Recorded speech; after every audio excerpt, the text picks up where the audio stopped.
اعوذ باللہ من الشیطان الرجیم بسم اللہ الرحمن الرحیم۔ فہم قرآن میں مددگار دعائیں۔ جب ہم قرآن پاک پڑھنا شروع کرتے ہیں تو اس کو سمجھنے کے لیے مددگار دعائیں ہیں۔ دعا نمبر 1، اللہم ارزقنی التفکر والتدبر لما یتلوہ لسانی من کتابک والفہم لہ والمعرفۃ بمعانیہ والنظرۃ فی عجائبہ والعمل بذلک ما بقیت انک علی کل شیء قدیر۔ سیدنا عمر رضی اللہ تعالیٰ عنہ کی دعا ہے، البلاغۃ العمریہ میں ہے، صفحہ نمبر 209 میں ہے۔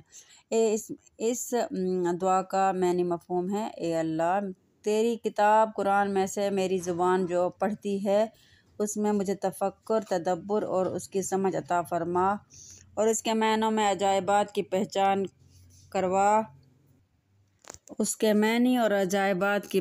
کروا، اور جب تک میں زندہ ہوں اس کے مطابق عمل کروں، بے شک تو ہر چیز پر قدرت رکھنے والا ہے۔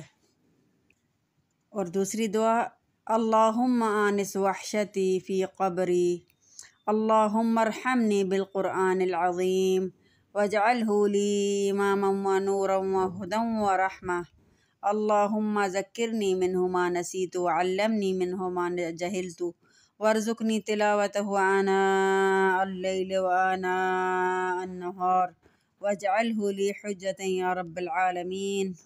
اس کا معنی بھی بہت خوبصورت ہے، اے اللہ میری قبر میں میری وحشت کو مانوس کرا دے، اے اللہ قرآن عظیم کی وجہ سے مجھ پر رحم فرما اور اس کو میرے لیے امام، نور، ہدایت اور رحمت بنا دے، اے اللہ اس میں سے جو میں بھول گیا ہوں وہ مجھے یاد کروا دے، اور اس میں سے جو میں نہیں جانتا وہ مجھے سکھا دے، رات کی گھڑیوں اور دن کی گھڑیوں میں مجھ کو اس کی تلاوت عطا فرما، اس کو میرے حق میں حجت بنا دے، اے رب العالمین۔ سبحانک اللہم وبحمدک اشہد ان لا الہ الا انت استغفرک واتوب الیک۔ سنن ترمذی 3433۔ اے اللہ تو پاک ہے اور تیری ہی تعریف ہے، میں گواہی دیتا ہوں کہ تیرے سوا کوئی معبود نہیں، میں تجھ سے بخشش مانگتا ہوں اور تیری طرف توبہ کرتا ہوں۔